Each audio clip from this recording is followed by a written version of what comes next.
Hadirin dan hadirat yang dirahmati oleh Allah Subhanahu wa taala. Pada kesempatan bahagia ini kita akan menyampaikan tentang kisah-kisah para salihin, apa yang mereka lakukan ketika mereka menghadapi kondisi-kondisi genting ya. Karena sebagaimana kita ketahui dalam kehidupan ini tidak selalu berjalan sesuai dengan yang kita inginkan ya. Yang berjalan adalah sesuai dengan kehendak Allah Subhanahu wa taala ya. Oleh karenanya terkadang apa yang Allah berikan kepada kita berupa ujian-ujian yang tidak disukai oleh jiwa kita, atau kita menjadi sedih, atau kita menjadi khawatir, dan hal-hal lainnya yang kita rasakan ketika ujian-ujian tersebut ternyata sangat berat. Oleh karenanya pada kesempatan kali ini saya akan menyampaikan kisah-kisah para solehin yang membantu kita untuk senantiasa husnudzan kepada Allah Subhanahu wa taala dan tetap bertawakal kepada Allah Subhanahu wa taala betapapun berat ujian yang kita hadapi. Sebelum saya menyampaikan kisah-kisah tersebut, ada beberapa hal yang harus kita lakukan agar kita mudah menghadapi kondisi-kondisi genting seandainya menerpa kita ya. Di antara hal-hal yang harus kita lakukan agar kita mudah menghadapi kondisi-kondisi genting atau ujian-ujian yang berat, yang pertama tentunya adalah bersabar. Yang pertama bersabar kepada Allah Subhanahu wa taala. Karena Nabi sallallahu alaihi wasallam ketika menasihati Ibnu Abbas radhiyallahu taala anhuma dalam hadis yang panjang, yaitu hadis ihfazillah yahfazka, di akhir hadis kata Nabi sallallahu alaihi wasallam, wa'lam anna an-nasr ma'as sabri. Ketahuilah bahwasanya pertolongan Allah itu bersama dengan kesabaran. Pertolongan Allah itu datang bersama dengan kesabaran. Dan ini sesuai dengan firman Allah Subhanahu wa taala, innallaha ma'as sabirin. Sungguhnya Allah bersama dengan orang-orang yang sabar. Dan kita tahu bahwasanya dalam pembahasan akidah al-ma'iyah, kebersamaan Allah Subhanahu wa taala, ma'iyatullah, kebersamaan Allah itu ada dua, ada namanya al-ma'iyah al-ammah, kebersamaan umum, dan yang kedua namanya al-ma'iyah al-khassah, yaitu kebersamaan khusus. Apa bedanya? Kalau al-ma'iyah al-ammah, kebersamaan umum, yaitu Allah bersama seluruh makhluknya, dalam artian Allah melihat mereka, Allah mengetahui mereka, ya Allah bersama seluruh makhluk dengan ilmunya. Seperti firman Allah Subhanahu wa taala, wa huwa ma'akum aina ma kuntum. Allah bersama kalian dimanapun kalian berada. Maka Allah bersama makhluknya, yaitu bersama makhluknya dengan ilmunya dan pengetahuannya dan penglihatannya. Ini namanya ma'iyatullahi al-ammah, kebersamaan Allah yang umum. Dan ini berlaku bagi seluruh makhluk. Karena setiap makhluk dilihat dan diketahui oleh Allah Subhanahu wa taala. Ada namanya al-ma'iyah al-khassah, kebersamaan khusus, kebersamaan khusus. Yaitu kebersamaan bagaimana? Kebersamaan yang mengkonsekuensikan at-ta'yid wan nasar, pertolongan dan penguatan dari Allah Subhanahu wa taala. Di antaranya firman Allah Subhanahu wa taala, innallaha ma'as sabirin. Sungguhnya Allah bersama orang-orang yang sabar. Seperti perkataan Nabi sallallahu alaihi wasallam ketika dalam goa bersama Abu Bakar As-Siddiq radhiyallahu taala anhu, maka Rasulullah SAW berkata, la tahzan innallaha ma'ana. Jangan kau sedih, sungguhnya Allah bersama kita. Yaitu Allah akan menolong kita, Allah akan menguatkan kita. Maka jika seorang menghadapi kondisi yang genting, kemudian dia bersabar, ketahuilah pertolongan Allah menyertainya. Pertolongan Allah menyertainya. Kapan dia terlepas dari sabar, maka Allah pun meninggalkannya. Allah pun meninggalkannya. Maka ini poin yang sangat kritis bagi seorang ketika sedang diuji. Maka hendaknya dia bersabar. Kapan dia bersabar, maka Allah akan kasih solusi dengan cara Allah. Allah akan kasih solusi dengan cara Allah. Makanya Allah berfirman tentang Bani Israel, kata Allah Subhanahu wa taala, "Wa tammat kalimatu rabbikal husna ala bani Israil bima sabaru." Kata Allah Subhanahu wa taala, maka telah sempurnalah keputusan Allah yang indah kepada Bani Israel bima sabaru, karena kesabaran mereka. Itu setelah mereka disiksa sekian lama, diintimidasi oleh Fir'aun dan para pengikutnya, sampai akhirnya datang Nabi Musa alaihissalam menasihati mereka. Ista'inu billahi wasbiru, kata Nabi Musa, wahai kaumku, minta tolonglah kepada Allah dan bersabarlah. Nah, ketika mereka bersabar, Allah tolong mereka. Allah berfirman, wa tammat kalimatu rabbikal husna ala bani Israila bima sabaru wa dammarna ma kana yasna'u fir'aun wa qaumuhu wa ma kanu ya'rishun. Dan kami hancurkan Fir'aun dan apa yang telah dilakukan oleh Fir'aun dan kaumnya. Tapi kapan mereka ditolong oleh Allah? Ketika mereka bersabar. Setelah dinasihati oleh Nabi Musa alaihissalam. Maka ini poin yang sangat penting ketika kita terkena ujian. Allah telah mengatakan dalam Al-Quran, wallahu yuhibbus sabirin. Sungguhnya Allah mencintai orang-orang yang sabar. Kalau kita ingin senantiasa dicintai oleh Allah, senantiasa ditolong oleh Allah, kita merasa pede karena kita sabar, karena Allah bersama kita, maka kita harus sabar. Kapan kita tidak sabar, maka Allah meninggalkan kita. Kapan kita tidak sabar, maka cinta Allah mulai luntur dari kita. Karena dalam kehidupan ini banyak hal yang tidak kita sukai, banyak hal terkait dengan keluarga kita, terkait dengan ekonomi kita, terkait dengan banyak hal. Kita pinginnya ke utara, ternyata kita malah kegeret ke selatan. Berlabuh dengan kapal, berharap menuju ke utara, ternyata angin berhembus ke arah selatan. Pinginnya ke ngalor, malah angin ke ngidul. Pinginnya ke ngetan, malah ke ngulon ya. Ngulon. Dan sering seperti itu. Karena semua yang kita inginkan, kalau semuanya kita inginkan dikabulkan, itu hanya di surga. Itu hanya di mana? Surga. Kalau di dunia enggak lah. Di dunia banyak kita pingin ini, hasilnya begini. Pinginnya gitu, hasilnya. Rencananya begini, ternyata hasilnya berbeda. Karenanya di antara kunci yang paling penting dalam menghadapi problematika kehidupan, yang genting terutama adalah kesabaran. Ini perkara yang sangat penting. Yang kedua, karena kalau kita sabar Allah akan tolong kita. Yang kedua adalah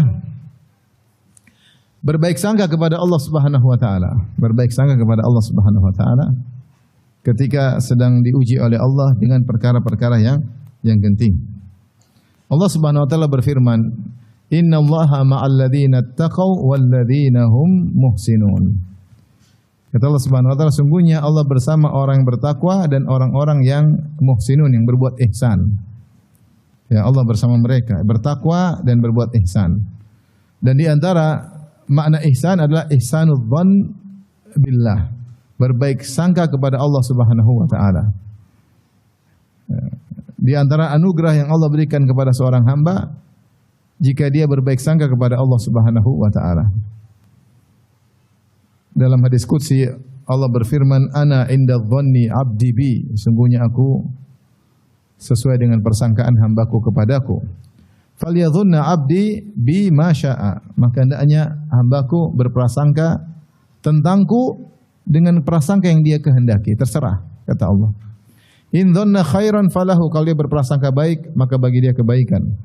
"Wa in dhanna syarran falahu." Kalau dia berprasangka buruk kepadaku, maka bagi dia keburukan tersebut.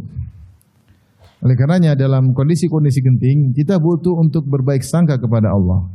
Dan di antara puncak kegentingan dihadapi oleh seorang adalah ketika dia menghadapi sakaratul maut. Itulah puncak kegentingan dalam kehidupan ini. Tidak ada yang lebih berat daripada gentingnya menghadapi sakaratul maut. Dan ketika menghadapi sakaratul maut, yang paling utama adalah kita berbaik sangka kepada Allah Subhanahu wa taala. Makanya Nabi sallallahu alaihi wasallam bersabda, la yamutanna ahadukum illa wa huwa yuhsinu dhanna billah. Jangan sekali-sekali salah seorang dari kalian meninggal dunia kecuali dia berbaik sangka kepada Allah Subhanahu wa taala. Seorang ketika nyawanya mau dicabut, hendaknya dia berbaik sangka kepada Allah. Hadirkan dalam dirinya Allah Maha Pengampun, Allah Maha Penyayang. Allah lebih sayang kepada hambanya daripada ibu kepada sang hamba. Tidak ada yang besar di sisi Allah jika seorang bertobat kepada Allah, terus berbaik sangka kepada Allah. Namun memang tidak mudah berbaik sangka kepada Allah Subhanahu wa taala. Disinggung oleh Ibnu Qayyim rahimahullah dalam kitabnya Ad-Da' wad Dawa. atau Al-Jawabul Kafi, bahwasanya orang yang sering bermaksiat susah dia memanage hatinya untuk berbaik sangka kepada Allah Subhanahu wa taala. Karena dia selama ini membangkang perintah Allah Subhanahu wa taala, susah. Berbaik sangka tidak semudah yang dibayangkan, tidak mudah orang berbaik sangka kepada Allah. Tidak mudah. Jangankan dalam kondisi genting, dalam kondisi biasa saja terkadang seorang berburuk sangka kepada Allah. Semakin dia banyak bermaksiat, semakin dia sulit berbaik sangka kepada Allah. Semakin dia banyak bergantung kepada selain Allah, semakin sulit dia berbaik sangka kepada Allah Subhanahu wa taala. Maka untuk bisa mudah berbaik sangka, seorang menjaga dirinya, yaitu berusaha menjadi orang yang saleh. Bukan berarti tidak pernah berdosa. Siapa sih yang tidak pernah berdosa? Tapi kalau dia berdosa, segera dia kembali kepada Allah Subhanahu wa taala. Kapan kita mudah berbaik sangka? Ketika kita sudah prosedural. Dia sudah prosedural kok. Saya sudah lakukan, saya sudah istikharah, saya sudah musyawarah, saya sudah berdoa, saya sudah jalankan, saya sudah ikhtiar. Ternyata mengalami kegentingan, kita tenang. Kita husnudzan. Apa yang Allah berikan, apa yang putuskan itu yang terbaik. Kenapa? Karena kita sudah ikut prosedur. Jadi masalah kalau kita tidak prosedural. Maksiat, membangkang, ini. Begitu menghadapi permasalahan, ingin berbaik sangka, ternyata tidak mudah. Apalagi kalau akan meninggal dunia. Oleh karena Ibnu Qayyim menyebutkan bahwasanya hati ini berkhianat. Sering hati ini berkhianat. Diajak untuk berbaik sangka tidak mau. Terlebih lagi ketika sakaratul maut, hati ini berkhianat. Kenapa? Karena terlalu kotor hati tersebut, penuh dengan kemaksiatan. Maka seorang agar bisa berbaik sangka kepada Allah ketika mendapat ujian, hendaknya dia bertakwa kepada Allah Subhanahu wa taala. Berusaha menjauhi kemaksiatan. Dan kita sekarang hidup di zaman sumber maksiat berada di tangan kita, itu HP. Semua yang Allah larang ada dalam HP. Semua yang Allah larang ada dalam HP. Allah larang berzina, maka sarana zina ada di HP. Allah melarang melihat yang haram, semua ada di HP. Allah melarang mendengar musik-musik, ada semua di HP. Allah larang tajasus, kita tajasus di HP. Allah larang untuk ghibah dan namimah, situ biangnya namimah dan ghibah di HP dan seterusnya. Ya. Oleh karena seorang berusaha bertakwa kepada Allah dalam berinteraksi dengan gadgetnya, dengan HP-nya. Apa manfaatnya? Agar dia mudah berhusnudzon kepada Allah Subhanahu wa taala. Tapi yang ketiga yang hendaknya kita lakukan ketika kita menghadapi permasalahan adalah dengan banyak beristighfar.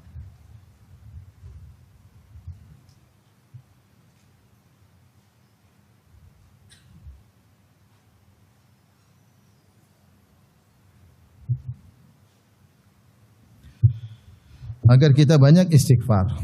Kenapa? Karena secara umum kaidah menyatakan semua keburukan yang kita alami adalah dari karena dosa-dosa kita. Ya. Mama asabaka min sayyi'atin famin nafsik. Keburukan apapun yang menimpamu maka adalah dari dirimu. Ma asabakum min musibatin fabima kasabat aydikum wa ya'fu an katsir. Tidak ada musibah yang menimpa kecuali akibat ulah perbuatan kalian. Makanya Rasulullah SAW mengatakan, ma yusibul muslim min wasabin wala nasabin wala hammin wala hazanin wala adan hatta syauka yushakuha illa kafarallahu biha khatayahu. Tidaklah suatu yang buruk menimpa seorang hamba, apakah dia sakit, apakah dia letih, apakah dia sedih, apakah dia gelisah, apakah ada yang menzaliminya, kecuali akan, bahkan duri yang menusuknya, kecuali akan menjadi penggugur dosa-dosanya. Maka seorang ketika mengalami hal yang tidak dia senangi, genting, maka dia banyak istighfar. Ini salah satu solusi. Astagfirullah, astagfirullah, astagfirullah. Dalam satu hadis, ya, meskipun sanadnya lemah, namun maknanya benar. Kata Rasulullah SAW, man lazimal istighfar, siapa suka beristighfar, senantiasa beristighfar, ja'alallahu lahu min kulli dhaikin makhraja. Man lazimal istighfar, siapa yang selalu melazimi istighfar, ja'alallahu lahu, maka Allah menjadikan baginya min kulli dhaiqin makhraja. Maka Allah jadikan baginya setiap kesempitan yang dia rasakan akan ada jalan keluarnya, ada solusinya. Wa min kulli hammin faraja. Dan setiap kegelisahan gundah gulana yang dia pikirkan, yang dia sulit hadapi, akan ada jalan keluarnya, solusinya. Ya. Wa razaqahu min haitsu la yahtasib.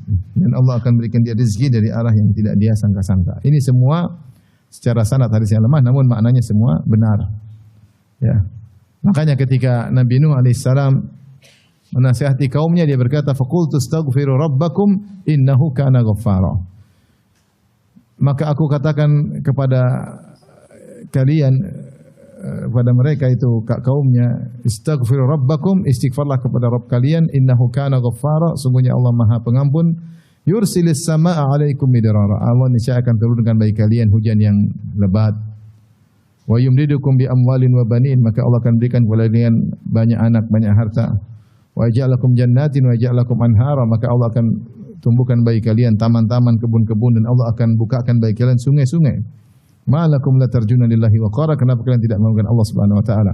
Sebenarnya tafsir mengatakan kaum Nuh ketika itu mengalami musim kemarau. Musim kemarau sehingga air sungai kering, tidak ada tumbuh-tumbuhan. Maka Nuh kasih solusi, istighfar. Beristighfarlah. Maka seorang ketika menghadapi hal yang genting, lazimi istighfar. Astaghfirullah, sebanyak-banyaknya astaghfirullah. Sambil istighfar yang berkualitas, sambil ingat dosa-dosa yang dia lakukan. Astaghfirullah, mungkin saya kurang ibadah, astaghfirullah, saya kurang bersyukur kepada Allah Subhanahu wa taala.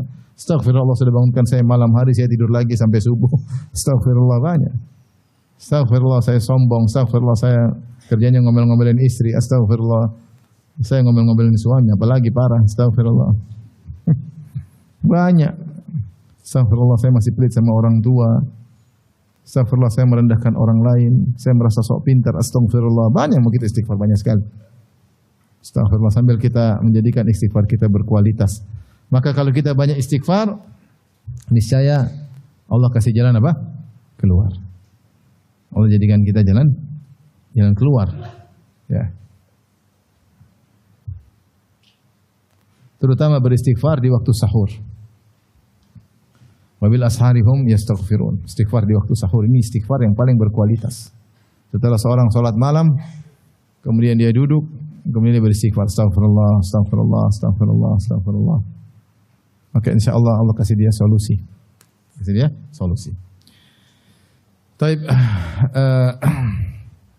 makanya ada cerita, ada seorang wanita, suaminya marah-marah sama dia, kemudian suaminya pergi. Ketika suaminya kabur dari rumah, maka dia nunggu suaminya datang sambil istighfar, astaghfirullah, astaghfirullah, astaghfirullah. Terus istighfar sampai suaminya datang sendiri. Jangan suami sudah datang, ngapain pulang? Ya repot lagi. Tiba-tiba Allah menggerakkan hati suaminya iba kepada istrinya, ingin balik, sayangnya tumbuh lagi. Yang ngatur hati siapa? Allah Subhanahu wa taala. Makanya kalau ibu-ibu kalau suami ngomel apa? Astaghfirullah, astaghfirullah, astaghfirullah. Yang keempat, ya, kalau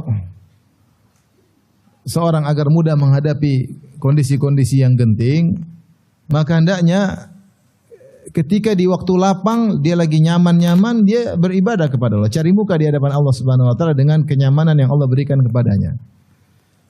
Ini di antara wasiat Nabi kepada Ibnu Abbas dalam hadis yang panjang, yaitu hadis yang tadi saya sebutkan, ihfazillah yahfazka, ihfazillah tajidhu tujahaka, idza sa'alta fas'alillah wa idza ista'anta fasta'in billah wa alam annal ummata, dan seterusnya hadis yang panjang. Di akhir hadis kata Nabi sallallahu alaihi wasallam, ta'arraf ila Allah fir raha ya'rifka fi shiddah. Ta'arraf ila Allah fir raha ya'rifka fi shiddah. Ta'arraf yaitu perkenalkanlah dirimu atau berusaha mengenal Allah. Cari muka di hadapan Allah ketika kau dalam kondisi raha, dalam kondisi nyaman. Lagi duit lagi banyak, untung lagi banyak, lagi sehat ya. Lagi riang gembira, jangan lupa salat duha, jangan lupa salat malam, jangan lupa baca Quran.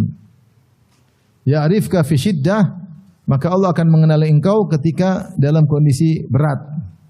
Allah tidak tinggalkan engkau. Kenapa? Ketika kau dalam kondisi lapang, kau ingat Allah Subhanahu wa taala. Bukan ketika dalam kondisi lapang malah lupa kepada Allah. Ya. Kita dalam kondisi sulit, memang kita berusaha dekat dengan Allah, itu salah satu solusi. Tapi terkadang solusi sulit datang. Kenapa? Karena ketika kita dalam kondisi raha, dalam kondisi lapang, kita lupa kepada Allah Subhanahu wa taala. Maka siapa di antara kita yang Allah berikan kenyamanan? Kenyamanan itu berapa? Tubuh yang sehat.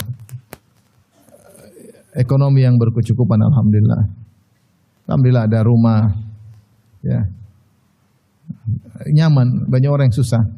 Terus kita cari muka di depan Allah, kita bangun malam, kita berdoa, kita baca Quran. Maka niscaya ketika dalam kondisi sulit, Allah akan ingat kita. Allah akan ingat kita, ya. Para ulama menyebutkan tentang hal ini ketika mereka mensyarah hadis ini seperti dalam kitab Jami' Ulumul Hikam, yaitu tentang kisah Nabi Yunus alaihissalam. Nabi Yunus alaihissalam ketika ditelan oleh ikan paus, maka dia berdoa kepada Allah, la ilaha illa anta subhanaka inni kuntu minadh dhalimin. Maka Allah pun mengenalinya. Suaranya pun naik ke langit dan dikenal oleh malaikat. Ini suaranya Yunus bin Matta alaihissalam, yang dikenal selalu beribadah kepada Allah dalam kondisi raha. Ada apa gerangan? Ternyata dia dalam kondisi susah, lagi dalam perut ikan paus, di dalam kegelapan. Fanada fi dhulumat, dalam kegelapan yang bertubi-tubi, dia berdoa kepada Allah Subhanahu wa taala. Ada yang mengatakan kegelapan perut ikan paus, kemudian gelapnya lautan, gelapnya malam, gelapnya awan yang lagi mendung. Jadi kegelapan bertubi-tubi meliputi Nabi Yunus alaihissalam. Kalau ada HP pasti sinyalnya hilang. Mau telepon siapa? Mau telepon siapa? Bicara pun nggak ada yang dengar. Suara berputar-putar dalam perut ikan apa? Paus. Tapi ketika suara itu selalu menyeru Allah ketika dalam kondisi raha, selalu berdoa kepada Allah, bertasbih, berzikir kepada Allah ketika dalam kondisi lapang, ketika dalam kondisi sulit, suara itu dikenal oleh Allah Subhanahu wa taala, dikenal oleh para malaikat. Ini suara yang biasa, ya, menyeru kepada Allah dalam kondisi lapang. Maka Allah pun, ya, fastajabna lahu. Allah pun mengabulkan doanya dan Allah menyelamatkan dia dari kesusahannya. Tapi ini mungkin 4 perkara yang hendaknya seorang perhatikan agar dia mudah menghadapi perkara-perkara yang genting. Apa saja? Yang pertama tadi apa? Sabar. Yang kedua, kenapa? Apa? Berbaik sangka. Yang ketiga, istighfar. Yang keempat, berusaha mengenal Allah ketika dalam kondisi apa? Lapang. Baik, adapun kisah-kisah penggugah yang tersebut terutama dalam Al-Qur'an dan juga dalam hadis-hadis, ya. Banyak contohnya seperti kisah Nabi Yakub alaihissalam. Nabi Yakub alaihissalam. Nabi Yakub alaihissalam, semua kita tahu, diuji dengan hal-hal yang dia cintai, ya. Dan demikianlah orang yang saleh terkadang diuji dengan perkara yang dia cintai, agar dia buktikan bahwasanya cinta kepada Allah lebih dia dahulukan. Meskipun ujian tersebut sangat-sangat berat.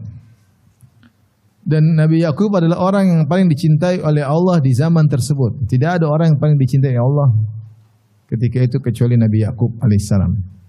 Namun karena dia dicintai oleh Allah, maka dia diuji. Diuji pada perkara yang sangat dia cintai, itu dipisahkan dari putranya Yusuf alaihissalam. Sangat sayang kepada anaknya, mungkin anaknya sangat soleh, taat dibandingkan dengan kakak-kakaknya. Justru kemudian Yusuf diuji, kemudian dibuang oleh kakak-kakaknya. Maka kemudian kesedihan meliputi hatinya. Dia tahu bahwasanya Yusuf tidak meninggal, dia tahu. Dari mana dia tahu? Karena Yusuf sebelum hilang, sebelum dibuang oleh kakak-kakaknya, dia sudah sempat bercerita, "Inni ra'aitu ahada asyara kaukaban wa syamsa wal qamara ra'aituhum li sajidin." Ya ayahanda, aku melihat dalam mimpiku 11 bintang, rembulan, matahari sujud kepadaku. Jadi Nabi Yakub tahu bahwasanya Yusuf akan mengalami suatu kondisi yang menakjubkan sebelum dia meninggal dunia. Nah, baru cerita tiba-tiba dia hilang. Terus kakak-kakaknya bilang dia dimakan oleh apa? Serigala. Maka ini tidak bisa diterima oleh Nabi Yakub karena dia pernah dengar mimpi anaknya. Yang kedua, Nabi Yakub ketika dilaporin oleh kakak-kakak Yusuf dimakan oleh serigala, dikasih bajunya robek, bajunya Yusuf dikasih kepada berlumuran dengan darah. Ternyata baju tersebut tidak ada robek-robeknya. Ini serigala bagaimana ini yang baik sekali cara makannya. Tidak dirobek-robek, tidak dicakar-cakar. Ini menunjukkan bahwasanya kakak-kakaknya apa? Bohong. Makanya aku berkata, qala bal sawwalat lakum anfusukum amran. Tapi nafsu kalian yang melegalkan perbuatan ini. Fasabrun jamil. Tapi ketika dia tahu anaknya belum meninggal dan anaknya di mana, itu yang buat dia semakin sedih. Anaknya di mana, bagaimana kondisinya, dan dia tahu belum meninggal, dia tidak tahu ilmu gaib. Makanya dia menangis. Dipisahkan dari orang yang sangat dia cintai. Dia menangis dan menangis. Sampai akhirnya berikutnya adiknya Yusuf Binyamin juga apa? Ternyata bermasalah, akhirnya tertahan di Mesir. Kemudian kakak paling tua juga tidak mau pulang. Sehingga 3 orang anaknya setelah sekian tahun berpisah dari Yusuf. Ada yang mengatakan dipisahkan dari Nabi Yusuf 15 tahun, ada yang mengatakan 40 tahun, ada yang mengatakan 80 tahun, akhirnya ketemu kembali. Tapi setelah berpisah sekian lama, akhirnya Binyamin juga tertahan. Ketika Binyamin dan Yusuf tertahan, akhirnya kakak paling tua juga tidak mau pulang. Akhirnya 3 anaknya, mungkin anak yang terbaik ketika itu, akhirnya tertahan.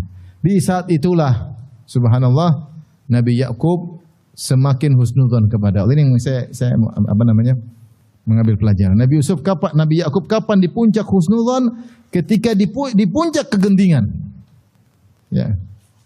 Makanya ketika kakaknya yang tidak mau pulang mengatakan irju ila abikum faqulu ya abana inna ibnaka saraq wa ma syahidna illa bima alimna wa ma kunna lil ghaibi hafizin was'al qaryata allati kunna fiha wal irata allati aqbalna fiha, dan seterusnya. Sampaikan kepada ayahanda adik kita mencuri Binyamin, padahal tentunya tidak, sehingga harus tertahan. Ketika itu dia di puncak kesedihan, dia mengatakan bal sawwalat lakum anfusukum amra fasabrun jamil. Kata dia, fasabrun jamil, aku akan bersabar dengan sabar yang indah. Apa itu sabar yang indah? Sabar tidak mengeluh kepada manusia, tapi hanya berkeluh kesah kepada Allah Subhanahu wa taala. Itu namanya sabrun jamil. Kesabaran yang seorang ketika berkeluh kesah hanya kepada Allah dan tidak berkeluh kesah kepada manusia. Ketika itu Allah mengatakan, wa tawalla anhum wa qala ya asafa ala Yusuf wa biyaddat aynahu minal huzni fahuwa kadhim. Maka dia pun berpaling dari kakak-kakaknya Yusuf. Kemudian dia ingat lagi, kesedih sekali anakku Yusuf. Dia ingat lagi Yusuf setelah sekian lama dia tidak menyebut namanya. Ketika Binyamin tertahan, dia ingat lagi kepada anaknya Yusuf. Wa biyaddat aynah, ketika itu puncak kesedihan, matanya pun putih. Minal huzni, tadinya ada bulatan hitam jadi putih semua, menunjukkan dia tidak bisa melihat lagi karena saking sedihnya. Dan dia menahan rasa sedihnya. Maka anak-anaknya komentar lagi. Qalu tallahi tafta'u tadhkuru Yusuf hatta takuna haran aw takuna minal halikin. Ayahanda, kau ingat-ingat Yusuf terus sampai kau hampir mati, ya. Sampai buta, sampai hampir mati. Apa kata Nabi Yusuf? Qala Nabi Yakub, innama ashku bathi wa huzni ila Allah. Wa alau minallahi ma la ta'lamun. Aku hanya mengadukan kesedihanku kepada Allah Subhanahu wa taala, dan aku tahu apa yang kalian tidak ketahui. Allah mengatakan, Nabi Yakub ketika dikabarkan anaknya 3, 2 hilang, 1 tidak mau pulang, ya. Kata dia, qala bal sawwalat lakum anfusukum amra fasabrun jamil asallahu ayyatiyani bihim jami'an innahu huwal alimul hakim. Ini poin yang luar biasa. Di puncak kesedihan dia berkata, asallahu ayyatiyani bihim jami'an. Semoga Allah menghadirkan mereka bertiga kembali kepadaku. Di puncak-puncak kegentingan.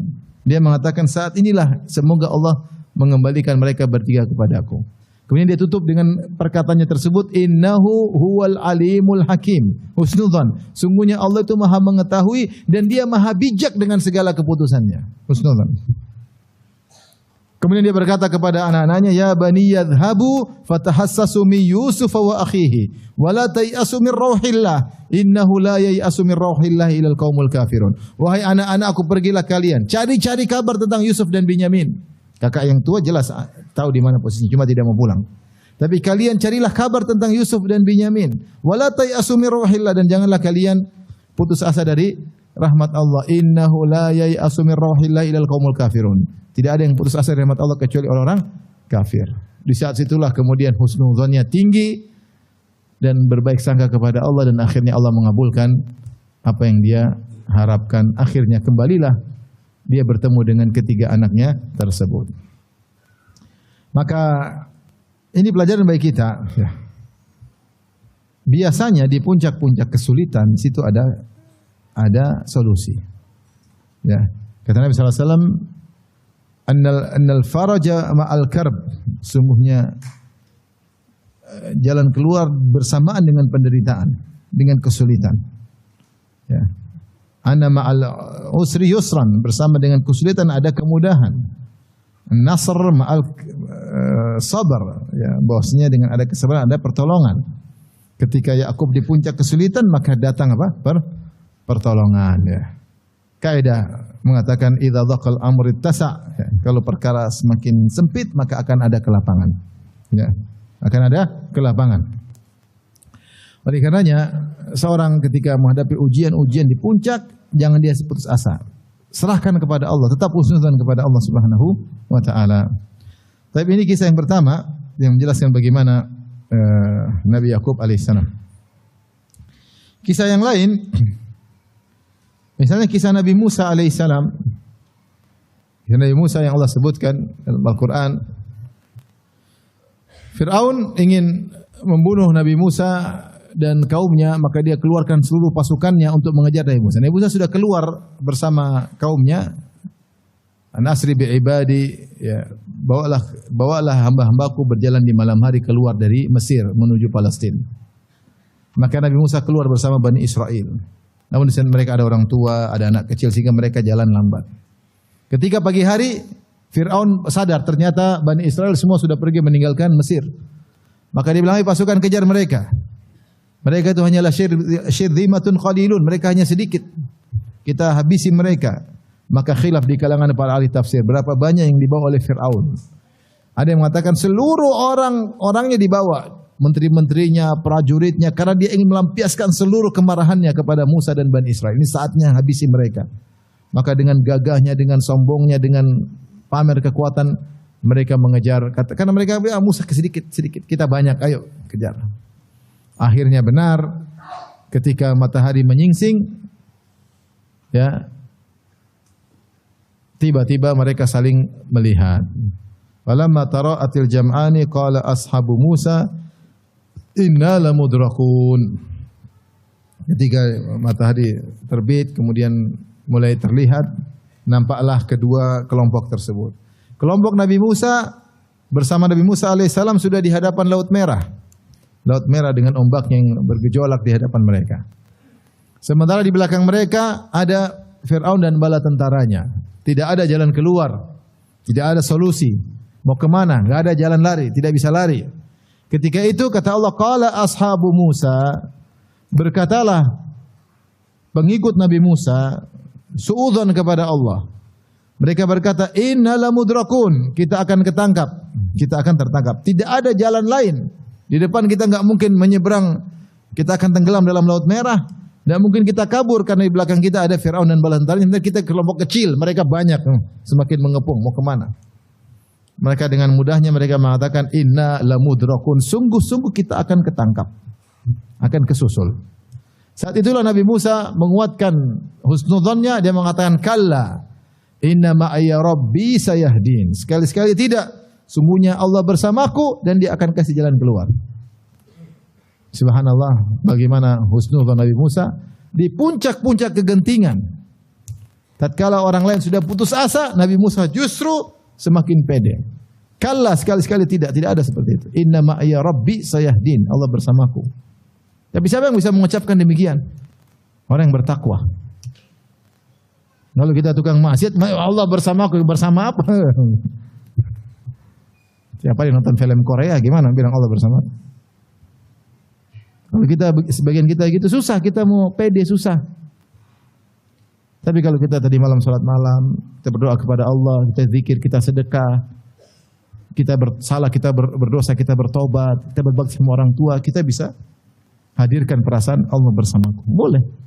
Boleh kita bilang gitu, Allah bersamaku. Sebagaimana Nabi Musa dengan pedenya ya, berkata, kalla, sekali-sekali tidak, kita tidak bakalan ketangkap. Kenapa? Inna ma'iya rabbi, Rabbku bersamaku. Kebersamaan khusus. Dia pasti menolongku, saya hadiin. Dan benar, akhirnya Allah suruh Nabi Musa memukulkan tongkatnya, maka fanfalaqa fakana kullu firqin kataudil azim. Maka kemudian air laut pun mengalir ke atas, melanggar undang-undang alam semesta. Airnya kan ngalir dari atas ke bawah. Ini air dari bawah ngalir kemana? Ke atas. Ya. Hukum teori gravitasi tidak berlaku. Naik ke atas. Itulah mukjizat. Naik ke atas, kemudian bikin lorong 12. Jadi air bukan cuma terbuka, naik ke atas bikin lorong 12. Seperti disebut oleh Ibnu Katsir dalam tafsirnya. Lorong 12 karena mereka 12 suku. Karena kalau lorong cuma satu nanti empat-empatan terlambat. Sementara ini di belakang kejar terus. Dibukalah 12 lorong. Kemudian mereka masuk masing-masing sesuai dengan lorongnya. Kemudian di lorong air tersebut ada jendela-jendelanya sehingga mereka saling melihat. Tidak suudzon, jangan-jangan teman kita suku sana sudah mati. Enggak, mereka saling melihat. Sementara 12 lorong. Akhirnya mereka apa? Selamat. Setelah mereka selamat, Nabi Musa ingin memukulkan tongkat lagi, kata Allah jangan.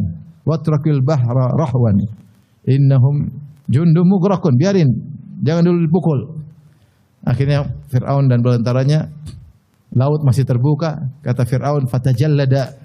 Kata Ibnu Katsir, Fir'aun sudah terlanjur, dia ego, dia gengsi mundur. Maka dia menyabarkan dirinya, kemudian dia bikin ulah, dia bilang, wahai kaumku, sungguhnya laut telah terbuka untukku. Mari sini. Ya terlanjur mau gengsi mundur gimana, nggak enak kan? Nah, Tuhan masa gengsi, masa mundur. Ayo, laut terbuka untukku. Semua mojo goblok semua, masuk semua. Kemudian Nabi Musa pukul sekali lagi, kemudian mampus semua. Tapi mau saya, bagaimana Nabi Musa alaihissalam justru pede di puncak-puncak kegentingan. Puncak kegentingan. Contoh lagi kisah dalam Al-Quran. Seperti kisah yang kita sudah singgung tadi. Nabi Muhammad SAW bersama Abu Bakar As-Siddiq. Thaniyatnaini dalam surat Al-Anfal. Thaniyatnaini idhuma fil ghar idh yaqul li sahibi la tahzan innallaha ma'ana. Dalam surat apa? Taubah atau Al-Anfal? Thaniyatnaini idhuma fil ghar idh yaqul li sahibi la tahzan innallaha ma'ana. Ketika yang kedua berkata kepada temannya, yang kedua maksudnya Nabi Muhammad SAW berkata kepada temannya Abu Bakar. Idhuma fil ghar, ketika mereka berdua berada dalam goa. Itu goa di Jabal Thawr. Idh yaqul li sahibi, ketika dia berkata kepada temannya, Nabi berkata kepada kawannya, la tahzan, jangan kau sedih. Innallaha ma'ana, sungguhnya Allah bersama kami. Kapan Nabi mengucapkan ini? Ketika di puncak kegentingan. Sebagaimana kita ketahui ketika Rasulullah SAW berhijrah, maka kaum Quraisy membuat sayembara, siapa yang bisa mendatangkan Abu Bakar atau Muhammad hidup atau mati dapat 100 ekor onta. Maka tersebarlah sayembara tersebut, orang rebut-rebutan ingin bisa menangkap Muhammad dan Abu Bakar, satu atau kedua-duanya hidup atau mati karena dapat 100 ekor onta. Anak-anak muda datang untuk membunuh Muhammad dan Rasulullah SAW. Akhirnya Rasulullah SAW pasang strategi. Di antara strategi tersebut adalah Rasulullah SAW ketika pergi meninggalkan kota Mekah, Rasulullah SAW tidak langsung ke utara menuju kota Madinah. Karena Mekah di bawah, Madinah di utara, di atas lagi negeri Syam. Maka harusnya Nabi ketika keluar di kota Mekah langsung menuju utara. Tapi di antara strategi Nabi justru ke selatan menjauhi kota Madinah. Ke selatan kira-kira 6 kilo naik ke atas namanya Jabal Thawr. Sembunyi situ 3 hari.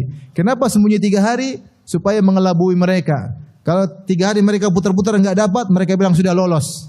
Padahal belum berangkat. Itu maksudnya, paham? Maka Rasulullah SAW berencana 3 hari berdiam dalam goa, dalam Jabal Thawr. Tujuannya apa? Itu strategi. Karena begitu mereka kehilangan Nabi di kota Mekah, mereka pasti kirim seluruh pasukan kemana-mana, ke segala penjuru untuk cari Muhammad. Kalau sudah 3 hari mereka tidak dapat, berarti sudah lolos. Ternyata belum apa? Belum berangkat. Nah, itu strategi Nabi. Maka Nabi pergi ke selatan, naik ke Jabal Thawr dengan berbagai macam cara. Ya. Sampai ada yang menyebut dalam sejarah bahwasanya bahkan jejak kaki Nabi ditutupi dengan kaki-kaki kambing yang digembalakan oleh Amir bin Fuhairah radhiyallahu anhu, sehingga tidak ada, karena orang Arab pandai membaca jejak kaki. Mereka pandai sekali baca jejak kaki. Akhirnya sudah diusahakan semua supaya Nabi selamat, tidak terlacak jejaknya. Toh ternyata perbuatan manusia tidak ada yang sempurna. Semua strategi sudah dipasang, ada miss-nya. Ternyata benar orang-orang Quraisy mendapati jejak kaki tersebut. Subhanallah, padahal di gunung. Ya. Maka mereka naik menyusuri jejak kaki tersebut sampai di mulut goa Jabal Thawr. Ketika itu mulut goa terbuka dan goanya itu di bawah. Situ ada Abu Bakar dan Nabi Muhammad SAW. Ketika itu Abu Bakar pun takut. Karena orang sudah ribut-ribut di atas di mulut goa. Abu Bakar berkata kepada Nabi, "Ya Rasulullah, law anna ahadahum nazara ila tahti qadamaihi la absarana." Ya Rasulullah, jika seandainya salah seorang dari mereka nengok ke bawah gini aja sudah melihat kita. Sudah melihat kita karena pintu goa terbuka. Ya. Saat-saat yang genting. Artinya rencana Nabi gagal. Harusnya mengelabui kaum musyrikin supaya tidak tahu jejak kaki. Ternyata malah sampai depan mulut goa. Di saat genting itulah yang Abu Bakar sudah ketakutan. Maka Nabi menenangkan dengan pedenya. Dia mengatakan, "Ya Abu Bakrin, ma dhannuka bithnaini Allahu thalithuhuma." Wahai Abu Bakar, bagaimana menurutmu tentang 2 orang yang Allah ketiganya bersama mereka? Tentu akan selamat. Maka turunlah firman Allah, "Tsaniyasnaini idh huma fil ghar idh yaqulu sahibi la tahzan innallaha ma'ana." Ketika Rasulullah berkata kepada Abu Bakar As-Siddiq radhiyallahu anhu, "Jangan kau sedih, sungguhnya Allah bersama kami." Dan benar akhirnya mereka ditutup mata mereka dan akhirnya mereka pun tidak tahu bahwasanya di bawah kaki mereka mungkin tinggal 1 meter lagi, 2 meter lagi sudah ketangkap Abu Bakar. Tapi maksud saya, di puncak kegentingan Nabi tetap husnudzon kepada Allah Subhanahu wa taala. Taib. Di antara kisah yang Allah sebutkan di dalam Al-Quran yang sudah tadi kita singgung adalah kisah Nabi Yunus alaihissalam. Kata Allah, "Wa dhannuni idh dhahaba mughadiban fa dhanna an lan naqdira alaihi fanada fi dhulumati an la ilaha illa anta subhanaka inni kuntu minadh dhalimin." Kata Allah, "Fastajabna lahu wa najjaynahu minal gham wa kadzalika nunjil mu'minin." Kata Allah Subhanahu wa taala, dan kisah tentang Dhannun, maksudnya Nabi Yunus alaihissalam. Tatkala dia meninggalkan kaumnya dalam kondisi marah. Dia dakwahi kaumnya tidak mau beriman, Nabi Yunus jengkel. Maka dia pergi meninggalkan. Harusnya dia tidak meninggalkan mereka. Allah belum perintahkan dia untuk meninggalkan mereka, tapi mungkin dia jengkel. Akhirnya dia naik, pergi meninggalkan mereka. Wa dhanna allan naqdira alaih. Tapi dia menyangka dia tidak akan dipersulit oleh Allah. Tapi Allah uji dia karena dia tidak sabar. Alaihi salatu wassalam. Maka kemudian dia pergi, akhirnya naik ke sebuah kapal. Naik sebuah kapal, ternyata ombak besar. Orang-orang kenal siapa Yunus, ini orang soleh. Akhirnya mereka buang barang. Ternyata kapal masih goyang. Harus ada yang dibuang. Satu orang harus loncat keluar supaya kapal tidak tenggelam. Akhirnya mereka bikin undian. Semua anggota termasuk Yunus ditulis namanya. Goyang-goyang, cenek, keluar nama Yunus. Kata mereka, enggak, kau enggak orang soleh. Kita goyang lagi. Kedua, keluar lagi nama Yunus. Enggak, kau orang soleh. Goyang lagi, keluar lagi Yunus. Kata itu memang Allah ingin saya loncat. Nabi Yunus pun loncat. Kapal selamat, datangkan paus, kemudian Nabi Yunus. Maka saat itulah Nabi Yunus, kata Allah, "Fanada fi dhulumat." Allah uji dia untuk menjadikan dia lebih baik. Alaihissalam. Ya, maka kemudian dia masuk dalam perut ikan paus. Fanada fi dhulumat tadi sudah disebutkan. Dia menyuruh dalam kegelapan perut ikan paus, di perut ikan paus ada lampunya enggak? Enggak ada. Enggak ada lampunya, gelap semua. Mungkin jantung berundur. Gelap. Gelap, kegelapan laut, kegelapan malam, kegelapan awan yang hitam bertubi-tubi, bertumpuk-tumpuk. Maka Yunus alaihissalam meskipun semua sebab di atas muka bumi sudah tertutup, pintu langit tidak pernah tertutup. Maka dia berkata, La ilaha illa ant, bertawasul dengan kalimat tauhid. La ilaha illa ant. Tidak ada yang berhak disembah kecuali Engkau ya Allah. Aku mau minta kepada siapa kalau bukan kepada Engkau. La ilaha illa ant. Ini kalimat tauhid paling penting kita ucapkan ketika kita dalam kondisi genting. La ilaha illa anta. Subhanaka, maha suci Engkau ya Allah. Inni kuntu minadh dhalimin. Aku termasuk orang yang berdosa. Sini Nabi Yunus beristighfar. Nabi Yunus apa? Istighfar. Dia tahu ini semua karena kesalahannya. Dan dia mengakui dosanya. Diminta kepada Allah Subhanahu wa taala, maka Allah pun kabulkan. Allah selamatkan Nabi Yunus alaihissalam. Kata Allah, "Falaula annahu kana minal musabbihin, lalabitha fi batnihi ila yaumi yub'atsun." Kalau bukan Nabi Yunus dulu termasuk orang yang suka bertasbih, sering salat, dalam kondisi lapang ingat sama Allah Subhanahu wa taala. Lalabitha fi batnihi, tentu dia akan berada dalam perut ikan paus sampai hari kiamat. Subhanallah. Tapi kenapa dia diselamatkan? Annahu kana minal musabbihin. Dia dulu suka beribadah, suka salat, suka bertasbih, suka berzikir ketika dalam kondisi lapang. Di sini Nabi sebab-sebab yang membuat Nabi Yunus selamatkan di antaranya beristighfar. Beristighfar. Inni kuntu minal zalimin. Maka kalau kita menghadapi masalah besar, genting, bilang apa? Astaghfirullah, astaghfirullah, astaghfirullah. Antum sekarang ada yang menghadapi masalah genting enggak? Ada? Ada, mungkin ada. Mungkin ada. Di antara kita mungkin ada. Mungkin pembicara juga sedang menghadapi masalah. Para pendengar. Kuncinya apa? Astaghfirullah, astaghfirullah, astaghfirullah, astaghfirullah. Sampai Allah kasih apa? Solusi. Subhanallah. Kita ini lemah. Makanya di antara faedah kalau kita berdoa ketika salat, kita bilang ihdinas siratal mustaqim. Ya Allah, tunjukkan aku jalan yang lurus. Orang mengatakan, "Ya Ustaz, ngapain minta jalan lurus? Kita kan sudah di jalan yang lurus. Sudah Islam, sudah sunnah, jalan lurus apa lagi?" Jawabannya bahwanya setiap dalam kehidupan kita butuh petunjuk.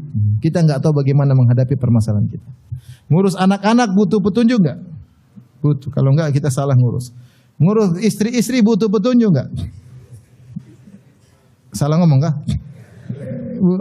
Ngurus istri butuh petunjuk enggak?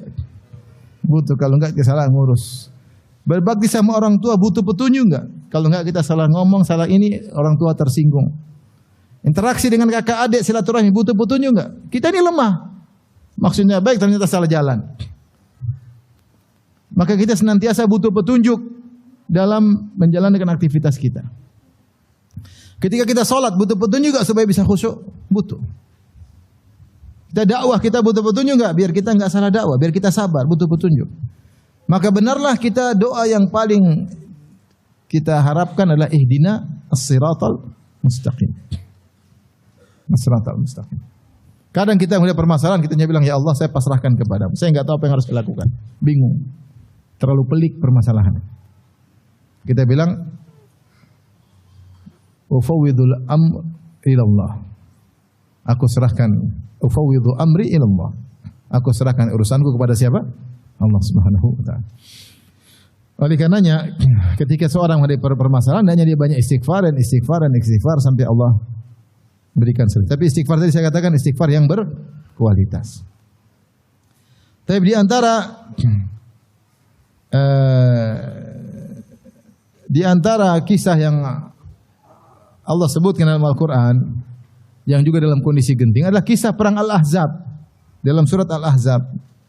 Kata Allah, "Ya ayyuhalladzina amanu dzkuru ni'matallahi 'alaikum idz ja'atkum junudun farsalna 'alaihim rihan wa junudan lam tarauha. Wa kana Allah bima ta'maluna basira. Idz ja'ukum min fawqikum wa min asfala minkum wa idz zaghatil absar wa balagatil qulubul hanajira wa tadhunnuna billahi adh-dhununa. Hunalika butuliyal mu'minuna wa zulzilu zilzalan syadida." Allah berfirman, "Wahai orang beriman, ingatlah nikmat yang Allah berikan kepada kalian. Kapan? Ketika dalam kondisi genting. Idz ja'atkum junudun, ketika pasukan-pasukan datang mengepung kalian. Yaitu Al-Ahzab. Al-Ahzab dikatakan Al-Ahzab yaitu jamak dari hizb, kumpulan kelompok-kelompok. Karena dalam pasukan tersebut ada beberapa kelompok-kelompok. Ada kelompok Quraisy sekitar 4.000 orang. Ada dari kabilah Ghatafan dan kabilah-kabilah lainnya sekitar 6.000 orang.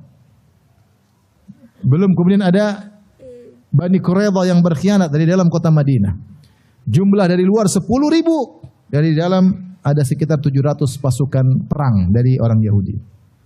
Ya. Maka Allah berkata, "Idz ja'ukum min fawqikum," ketika datang dari atas kalian 10.000 pasukan mengepung kalian. Wa min asfala minkum, dan dari bawah kalian ada 700 kabilah Bani Quraidah yang berkhianat. Mereka menyatakan, kami putuskan perjanjian damai dengan kaum muslimin. Kapan mereka putuskan perjanjian? Ketika di posisi genting, dalam kondisi genting. Saatnya mereka harus bantu kaum muslimin melawan orang Quraisy, justru mereka berlepas diri, justru mereka ingin balik menyerang kaum muslimin. Ketika itu kondisi sangat mengerikan. Kenapa jumlah kaum muslimin sekitar 2.000 orang? Kemudian musim dingin, musim kelaparan. Mereka luar biasa. Sampai Rasulullah SAW ketika gali Khandaq, Rasulullah SAW mengikat perutnya dengan batu saking laparnya. Para sahabat ikat perut mereka dengan batu saking laparnya. Mereka harus gali Khandaq. Kata Allah, "Hunalika wa tadhunnuna billahi dhununa." Ketika itu kalian berprasangka dengan berbagai macam prasangka. Kata para ulama, kaum munafikin yang ada dalam barisan kaum muslimin berprasangka buruk. Kata mereka, "Ma wa'adanallahu wa rasuluhu illa gurura." Ini Allah dan Rasulnya hanya menjanjikan kita tertipu saja, ini mana? Mau bagaimana mau selamat seperti ini? Sampai ketika Rasulullah ketika sedang menggali Khandaq, ada batu yang susah. Para sahabat panggil Rasulullah, ada batu menghalangi, tidak bisa kita pecahkan. Rasulullah pukul 3 kali, pecah. Ketika pecah pertama, Rasulullah mengatakan Allah akan membuat kita menguasai Persia. Pecah lagi, Allah akan buat kita menguasai Romawi. Pecah lagi, Allah akan buat kita menguasai Yaman. Orang munafik ngejek, ini Muhammad ini bicara apa? Kita mau keluar aja buang air takut, bilang nguasai. Ma wa'adanallahu wa rasuluhu illa gurura. Muhammad, Allah dan Rasulnya hanya menjadikan kita hanya tipuan semata. Ini persangkaan kaum mukmin, apalagi sudah di depan kaum musyrikin yang begitu banyak. Sampai Allah berfirman, wa izagatil absaru wa balagatil qulubul hanajir. Ketika mata sudah tidak bisa memandang dengan stabil karena ketakutan yang luar biasa, yang dilihat tidak stabil. Zagatil absar, tidak stabil. Wa balagatil qulubul hanajir. Jantung naik sampai ke kerongkongan saking takutnya, berdetak luar biasa. Kata Allah, "Hunalika butuliyal mu'minuna wa zulzilu zilzalan syadida." Ketika itu kaum ini diuji dengan ujian yang berat dan digoncang dengan sebesar-besarnya, digoncang oleh Allah, ketakutan luar biasa. Tapi orang mukmin ketika falamma ra'al mu'minuna al-ahzaba qalu hadza ma wa'adana Allah wa rasuluhu wa sadaqa Allah wa rasuluhu wa ma zadahum illa imanan wa taslima. Kata Allah memuji kaum mukminin ketika dalam kondisi genting, tatkala kaum mukminin melihat Ahzab sudah datang semuanya dengan sombongnya mereka, dengan kekuatan yang begitu banyak 10.000 orang sementara mereka cuma sedikit. Mereka berkata, "Hadza ma wa'adana Allah wa rasuluh." Ini yang sudah Allah dan Rasulnya janjikan. Wa sadaqallahu wa rasuluh, dan sungguh benar Allah dan Rasulnya. Kata Allah, tidaklah menambah mereka kengerian seperti itu illa imanan wa taslima. Mereka semakin beriman dan mereka semakin pasrah kepada Allah Subhanahu wa taala. Inilah mereka berbaik sangka kepada Allah di saat kondisi apa? Genting. Seakan-akan tidak mungkin menang, tahu-tahu Allah kirimkan pertolongan, fa arsalna alaihim rihan wa junudan lam taruha. Allah pun kirim angin memporak-porandakan mereka. Allah kirim malaikat, angin menghembus dengan begitu kencangnya menghabisi mereka. Tidak ada tungku yang di atas taruh di atas bara api kecuali tungku tersebut terbalik, apinya mati. Tidak ada kemah kecuali kemahnya tumbang. Angin sangat kencang sampai akhirnya mereka ketakutan. Akhirnya mereka pulang. Ya. Wa kafallahu al-mu'minina al-qital. Mereka pulang ketakutan.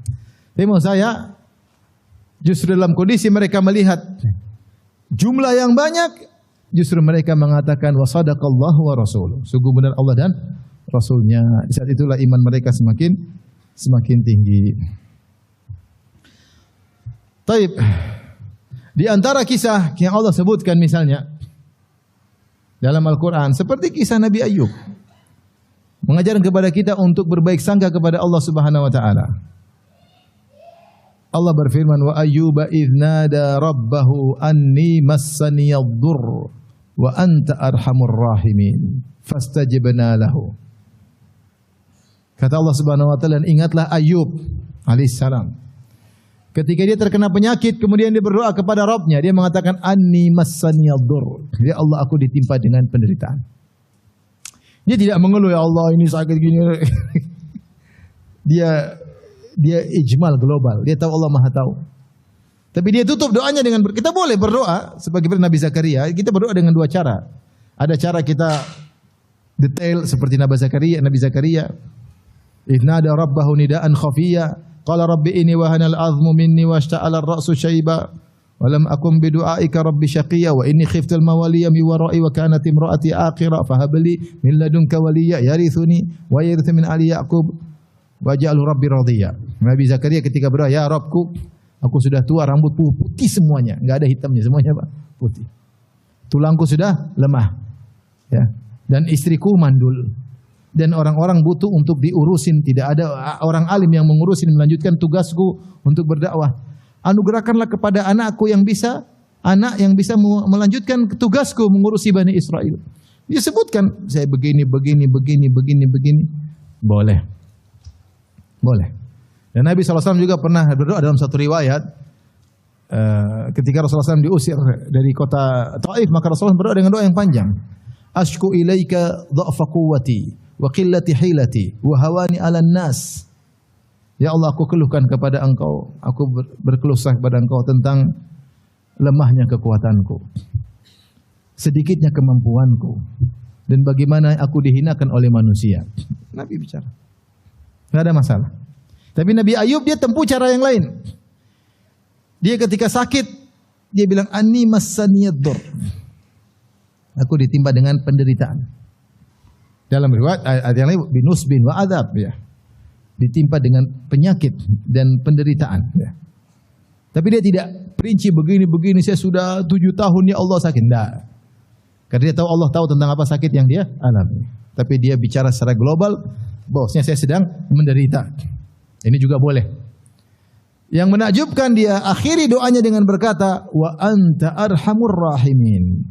Engkau adalah zat yang paling penyayang. Kalau seandainya di hadapan saya ada orang-orang yang sayang sama saya, maka engkaulah zat yang paling maha penyayang di antara semuanya. Kita ini, siapa yang sayang sama kita? Banyak yang sayang sama kita. Orang tua kita sayang sama kita tidak? Anak-anak sayang atau tidak? Istri-istri sayang atau tidak? Wallahu alam.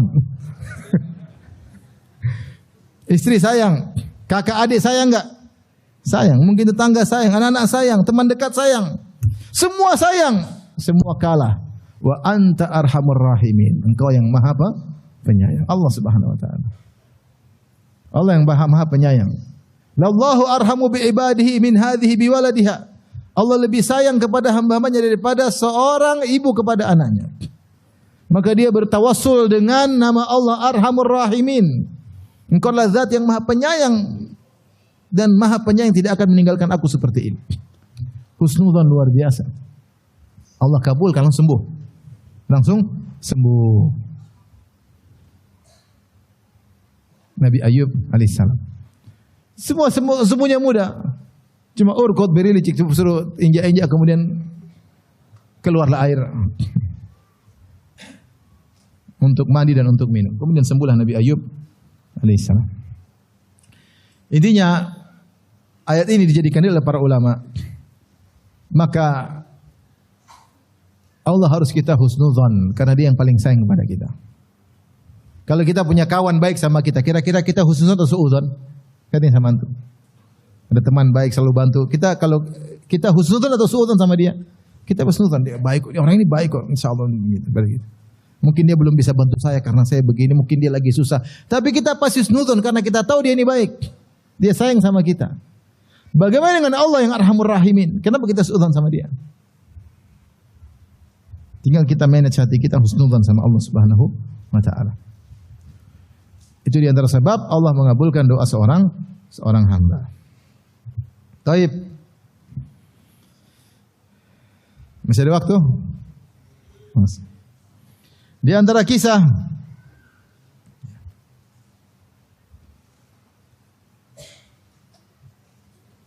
yang disebutkan dalam hadis adalah kisah Hajar dan Ismail. Hajar dan Ismail. Sebagaimana kita ketahui bahwasanya Nabi Ibrahim alaihissalam menikah dengan Sarah, kemudian tidak punya anak. Akhirnya Sarah mempersilahkan suaminya untuk menikahi Hajar yang tadinya adalah budaknya atau pembantunya. Fa akhdamaha Hajar dalam hadis, maka Hajar dijadikan pembantu bagi Sarah. Maka kemudian Ibrahim pun menikah dengan siapa? Hajar. Maka lahirlah anaknya nama siapa? Ismail. Maka Sarah pun cemburu sampai ingin menyakiti Hajar. Padahal yang suruh kawin siapa? Sarah. Jadi di antara sunnah adalah istri pertama menyuruh suami nikah lagi. Sunnahnya Sarah. Kalau istrinya tidak, suaminya kalau dia tidak bisa punya anak ya. Tapi tidak ada yang ragu Sarah adalah wanita yang sangat-sangat solehah. Terlalu banyak dalil menunjukkan kesolehan Sarah. Tapi urusan madu maka dia cemburu. Maka dia melakukan suatu tindakan yang di luar daripada kebiasaannya. Kenapa? Kecemburuan telah menutup sebagian kebiasaannya. Sebagaimana Aisyah radhiyallahu taala anha terkadang salah bertindak karena saking cemburu. Makanya Ibnu Hajar ketika mengomentari mengatakan wanita diberi uzur jika melakukan satu hal yang di luar daripada kestabilannya. Kenapa? Karena sebagian akalnya ditutup dengan apa? Cemburu. Paham tidak Bapak-bapak? Ini saya bukan ibu, saya datang bicara Bapak-bapak ya. Makanya Aisyah ketika Nabi lagi di rumahnya, terus madunya istri yang lain ngirim makanan, dia tidak terima, dia pukul makanan tersebut, piring pecah. Rasulullah kasih udzur sama Aisyah. Kata Rasulullah SAW, gharat ummukum. Ibunda kalian cemburu, membuat dia salah bertindak. Saya sering bilang, makanya kalau istri pas buka HP antum ternyata ada WA dari akhwat, kemudian dia marah, dia banting HP antum, kasih udzur. Kalau HP-nya murah. Kalau HP-nya mahal suruh ganti. Kenapa banting HP itu? Piring aja banting murah, jangan HP. Tapi mau saya terkadang kita harus benar-benar sabar menghadapi istri yang cemburu. Dia melakukan kesalahan karena saking cinta kepada kita, iya tidak? Dia melakukan kesalahan bukan karena benci sama kita, tapi dia melakukan kesalahan karena saking cinta kepada kita. Bagaimana kita mau menghukum seorang wanita yang salah karena saking cinta kepada kita? Antum kayak ngerti aja. Ngerti enggak? Ngerti? Bapak-bapak? Ngerti? Siapa yang ngerti angkat tangan coba? Bagaimana antum mau marah kepada seorang wanita yang salah berbuat karena saking cinta sama antum? Dia saking cinta sama antum salah berbuat. Cinta itu buta, membutakan seseorang sehingga salah berbuat. Ini yang dialami oleh Sarah. Dia seorang wanita soleha, kalau berdoa langsung Allah kabulkan. Namun dia marah sama Hajar. Hajar pun dibawa lari oleh Nabi Ibrahim alaihissalam atas perintah Allah Subhanahu wa taala. Dibawalah Hajar dari Palestina, dari negeri Syam ke Mekah. Jaraknya berapa kilo? Jauh, 1000 kilo lebih. Dari Syam ke Madinah saja mungkin 800-900 kilo. Tambah lagi 410 kilo ke Mekah, 1000 kilo lebih. Di sebuah negeri yang tandus, tidak ada tanaman, tidak ada manusia, tidak ada sumber air, tidak ada apa-apa. Dia letakkan kemudian istrinya yang dia cintai Hajar dan putranya Ismail. Kemudian dia balik menuju ke utara. Utara bawa ke selatan, balik lagi. Tanpa ngomong apa-apa. Silakan, ini satu kantung korma, satu kantong air minum. Dia balik. Maka dikejar oleh istrinya Hajar. Ya Ibrahim. Dia heran suaminya kok begini meninggalkan dia seperti ini. Untuk bayangkan bagaimana beratnya Ibrahim. Dia bawa istrinya ke tempat yang dia tahu dia akan meninggalkannya. Sedih atau tidak? Subhanallah. Ini anak yang dia tunggu-tunggu puluhan tahun. Nabi Ibrahim ketika keluar diusir dari Babil, dari Irak. Di antara doa yang dia ucapkan, Rabbi hablhi minas salihin. Ya Allah anugerahkan aku anak saleh. Kapan dikabulkan? Puluhan tahun kemudian baru dikabulkan. Ini anak sudah dikabulkan, suruh ditinggal. Berat atau tidak? Saya bisa bayangkan gimana, nggak bisa bayangkan gimana beratnya hatinya Ibrahim ketika itu. Tapi semua perintah Allah. Maka dia taruh anaknya, kemudian dia pergi dengan penuh kesedihan. Maka Hajar mengajarnya. Hajar berkata, Ya Ibrahim, atatrukuna bihadzal wadi? Wah Ibrahim, kau tinggalkan istrimu dan anakmu di tempat ini lembah, nggak ada apa-apa, nggak ada manusia, nggak ada tanaman, nggak ada air, nggak ada apa-apa. Ibrahim tidak jawab, cuek, jalan terus. Ini suami cuek. Dikejar lagi oleh Hajar. Subhanallah, istrinya ngejar-ngejar. Wahai suamiku, Hajar kehilangan yang biasa suami yang sangat sayang, sangat cinta. Kenapa kau tinggalkan kami seperti ini? Tidak ada makanan, tidak ada minuman, tidak ada teman, tidak ada manusia. Ibrahim tidak jawab, jalan terus.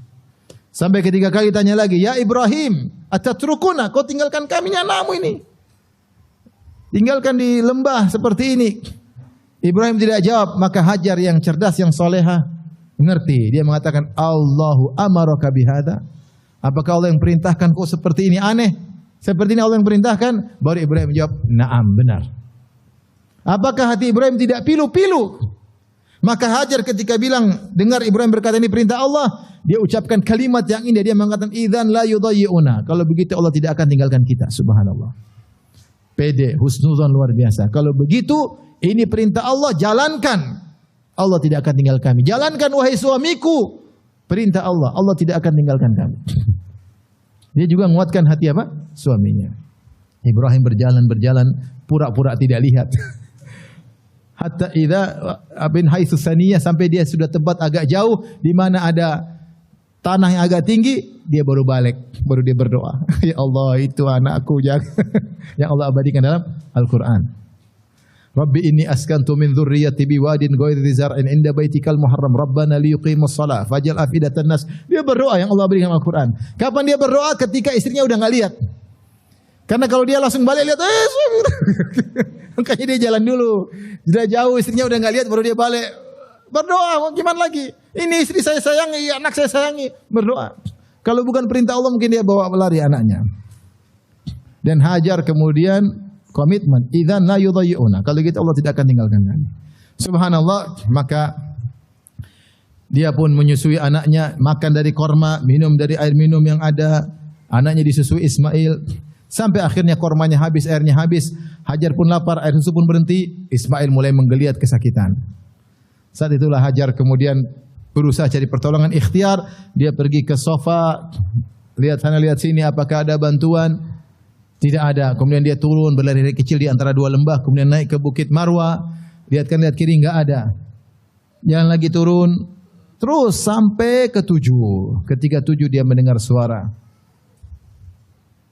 Dia berkata, Sahin, diam kau dengar ada suara. Fata sama, dia berusaha mendengar ada suara.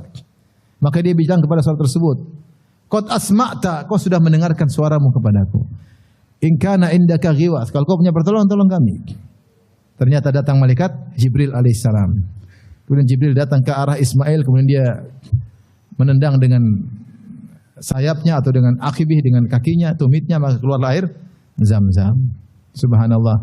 Bagaimana Hajar tidak putus asa, dia husnudzan kepada Allah, dia mengatakan Allah tidak akan meninggalkan apa? Kami. Dan apa yang dia khawatirkan semua Allah kabulkan. Dia bilang, Ya Ibrahim, kau tinggalkan kami, enggak ada apa-apa, enggak ada manusia. Allah datangkan suku Jurhum tinggal di situ. Ya. Tidak ada air datang di situ. Dan kemudian kehidupan ada di situ. Ini semua karena takwa kepada Allah dan husnudzan kepada Allah. Namun saya katakan tadi, seorang sulit untuk husnudzan kecuali jika dia bertakwa kepada Allah Subhanahu wa taala. Dia tahu jika semua pintu di atas muka bumi tertutup, maka pintu langit tidak akan pernah tertutup. Dia langsung bisa connecting kepada Rabbul Alamin, sang pencipta alam semesta, yang mendengar apa yang dia ucapkan, yang mengetahui isi gerak hatinya.